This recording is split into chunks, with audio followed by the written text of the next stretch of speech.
1:15. This is the Sri Lanka Broadcasting Corporation. Here is the news edited by Catherine Pereira and read by Indrani Senanayake. The headlines. The President reaffirmed the commitment to protecting its economic rights in the Red Sea region and pledged swift action against any infringement. CBSL officials summoned to party leaders' meeting next week over recent salary hike. UNFPA to help Sri Lanka to modernize statistical system to move towards digital economy. A smart dairy products project based on the local market will be opened.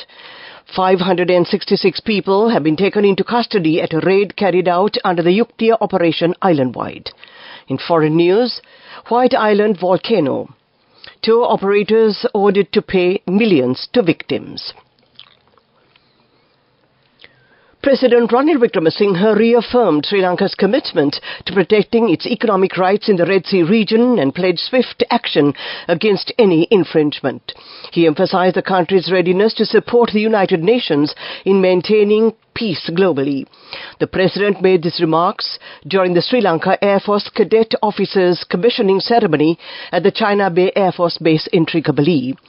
Meanwhile, President Ranil Wickremesinghe participated in the historic presidential fleet review of the Sri Lanka Navy at the Trincomalee Harbour, a traditional event where navies across the world honour their sovereigns or heads of government, followed by awarding of President colours to the Special Boat Squadron.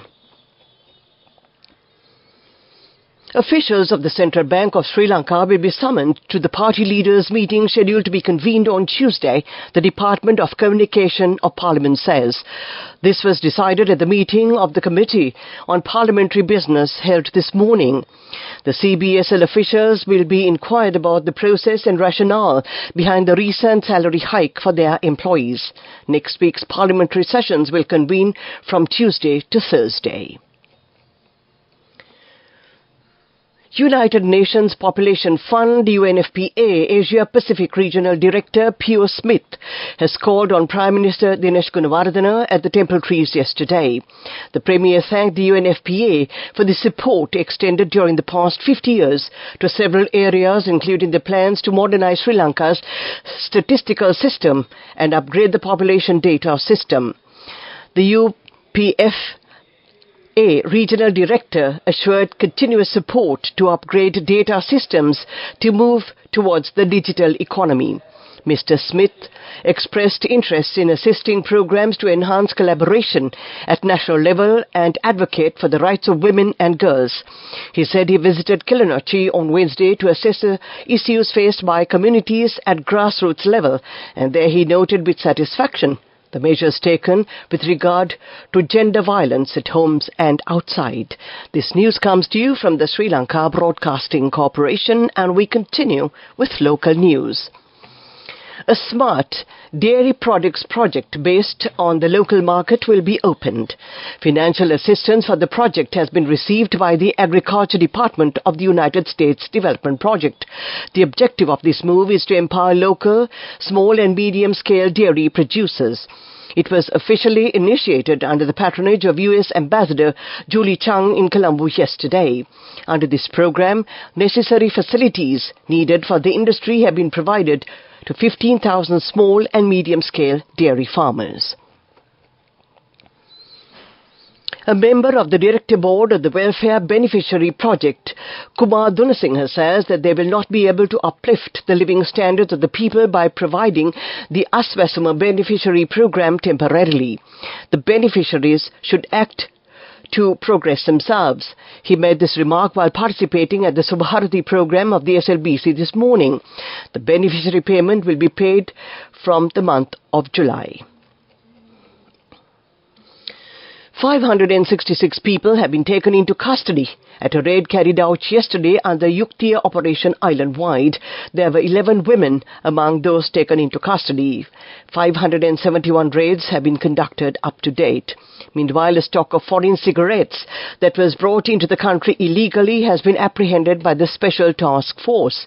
A person in possession of these stocks have also been taken into custody in jail. In addition, a stock of Kerala ganja was taken into custody in front front of the Ruwanveli Saya in Anuradhapura. And that ends the local segment of news.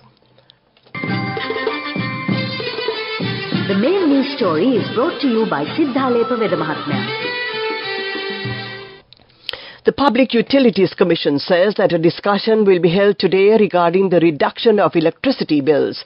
Chairman of the Electricity Board, Acting General Manager and several officials have been called for the discussion. It will be held at 3 p.m. and that was the main news story. The main news story was brought to you by Sinhala Mahatmya. We now take a look at Watchlight. Health experts advise parents to avoid providing their children with sweet food and beverages before they turn 2 years, as it would affect the baby's development. Dr. Deepal Pereira, a pediatrician at the Lady Ridgeway Children's Hospital in Colombo, said sweet food is only recommended after infants turn 2, while prioritizing breastfeeding during the first 6 months. Consumption of sugar-sweetened food and beverages is linked with increasing the risk of overweight or obesity. Dr. Pereira stressed, amid the heat wave, people must abstain from consuming artificial beverages. Instead, natural beverages like king coconut, lime juice and fruit juice are highly recommended, he added. Coming up, World News.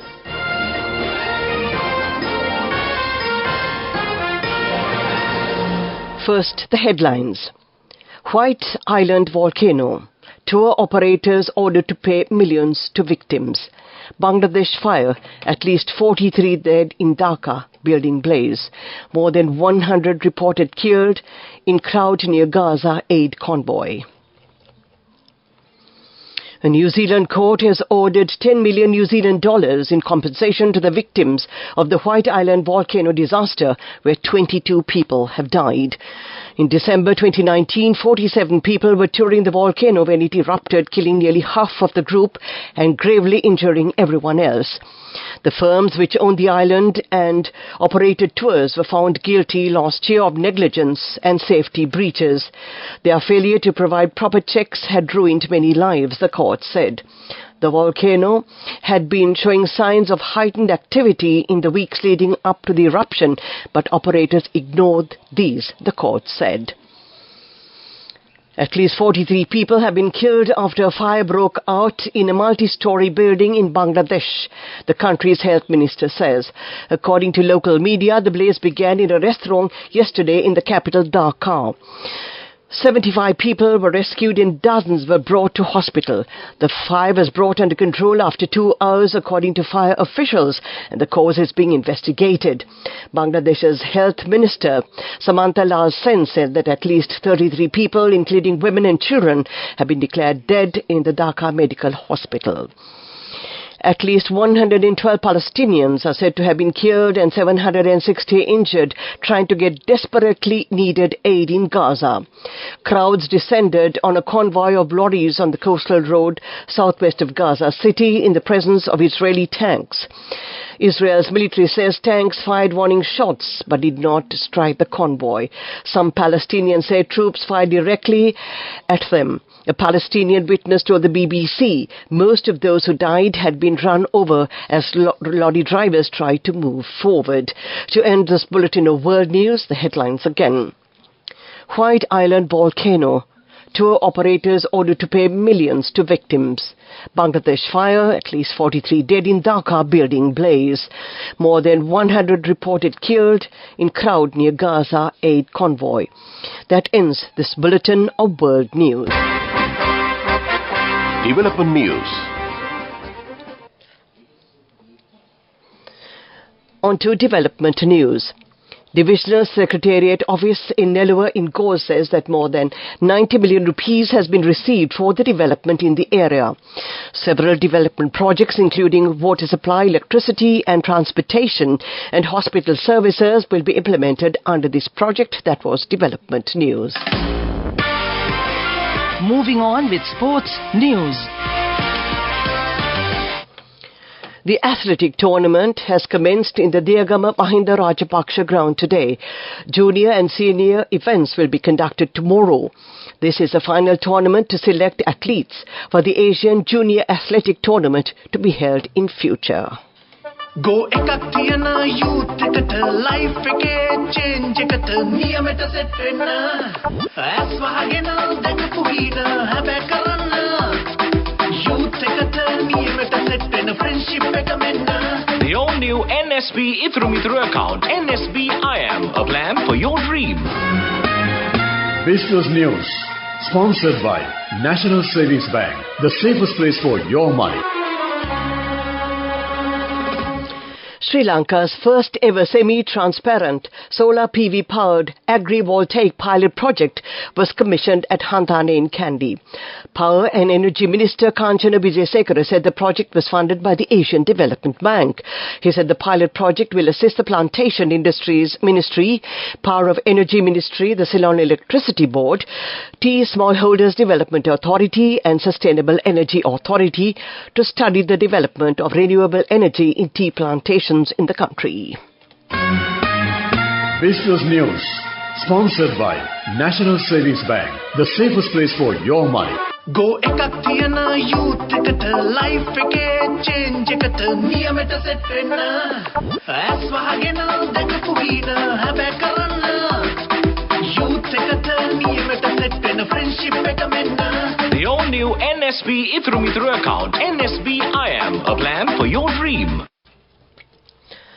A look at economic news. A program to cultivate fruits and at rural level in the Gaur district has commenced. This program will be implemented under the support of the Ministry of Agriculture, Agrarian Development and Samurdhi Development. That was economic news.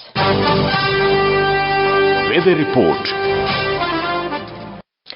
And finally, we take a look at the weather report. A few showers may occur in the eastern and Nuva provinces and in the Polonnaruwa and Matale districts. Showers or thunder showers may occur at a few places in the western and Sabragama provinces and in the Gaul, Matara and Nuwara districts in the evening or at night.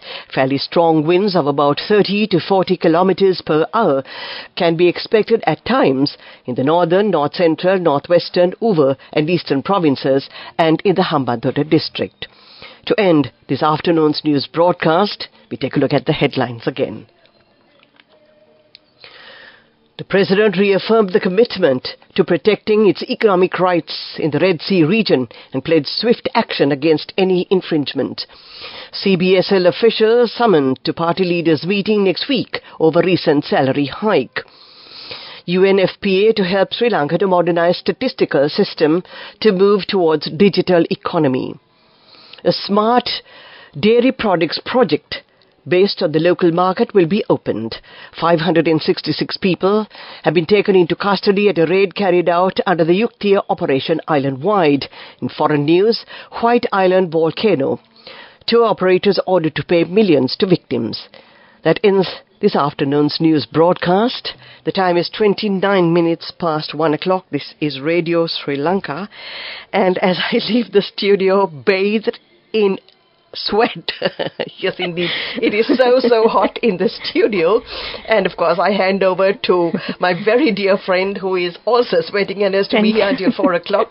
Thank you very much, Indrani, for the news. You should be given a medal for reading the news under these circumstances. Oh gosh.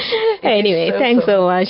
So all the very best to every one of you tuned in. We hope you have a great weekend. You too. You too, Indrani. Thank you, and have a great weekend. And also, it's the beginning of a brand new month, so wishing you a lovely month of March as well. I forgot all that with all the heat in the studio. Okay, all the best to you, Indrani. Have a nice